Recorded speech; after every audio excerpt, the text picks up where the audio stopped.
Tahukah anda, setiap hari jantung kita perlu mengepam 70 kali seminit untuk menggerakkan 7,200 liter darah ke seluruh tubuh kita. Sistem peredaran darah kita adalah perlu untuk membekalkan 60 trilion sel dengan oksigen, air, nutrien, hormon dan sel darah putih. Pada masa yang sama, ia juga mengangkut sisa metabolik keluar dari tubuh kita.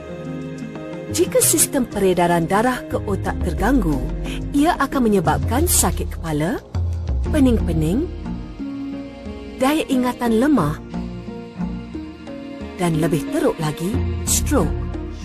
Setiap tahun, 40,000 rakyat Malaysia mengidap stroke. Peredaran darah ke jantung terganggu akan menyebabkan sesak nafas, kelesuan, sakit dada dan penyakit jantung koronari. Penyakit kardiovaskular dianggap menyebabkan 7 daripada setiap 10 kematian di Malaysia menjelang tahun 2020 dan ia telah menjadi pembunuh nombor 1 di Amerika Syarikat selama lebih 100 tahun. Sistem peredaran darah yang tidak baik boleh menyebabkan bengkak kaki, kesejukan kaki dan tangan, vena varicose,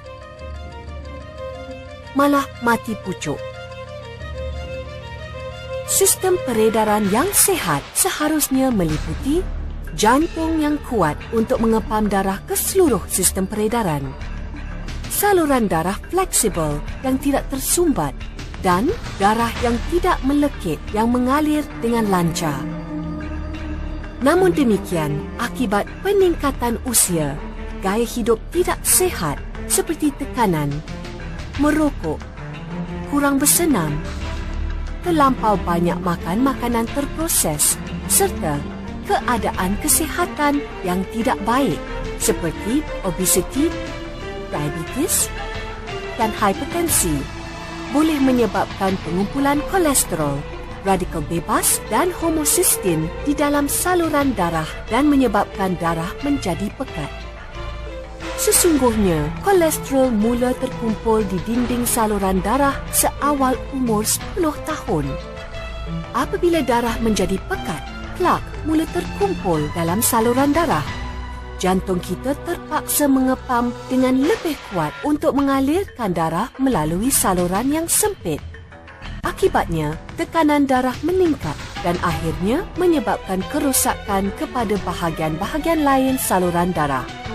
Dalam jangka panjang, saluran darah akan bertambah rosak dan mengeras, menyempit dan kurang lentur.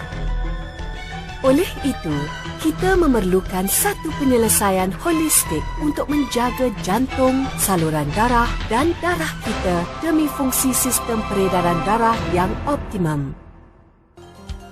Memperkenalkan Life Extra, satu formulasi yang dihasilkan atas perundingan penerima anugerah hadiah Nobel, Profesor Dr. Ferit Murad.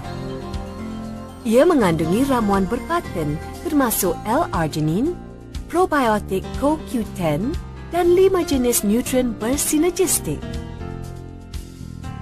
L-arginine adalah bahan bakar penting untuk menghasilkan nitrik oksida. Nitrik oksida merupakan penenang kepada saluran darah, membantu saluran darah menjadi fleksibel dan kenyal. Probiotik CoQ10 membantu meningkatkan tenaga selular dan aktiviti jantung, di samping melindunginya daripada kerosakan radikal bebas. Rangkaian vitamin dan antioksidan yang komprehensif membantu melaras paras kolesterol dan homocysteine yang menyebabkan darah pekat. Life Extra adalah selamat dan berkesan dengan pensijilan dari badan antarabangsa seperti Pentadbiran Makanan Amerika Syarikat, Pentadbiran Barangan Terapeutik, serta disahkan halal oleh Majlis Makanan dan Nutrisi Islam Amerika Syarikat, IFANCA. Sistem peredaran darah yang sihat adalah asas usia panjang, gaya hidup yang cergas serta hubungan yang harmonis. Jadi jagalah kesihatan peredaran darah anda dengan Life Extra.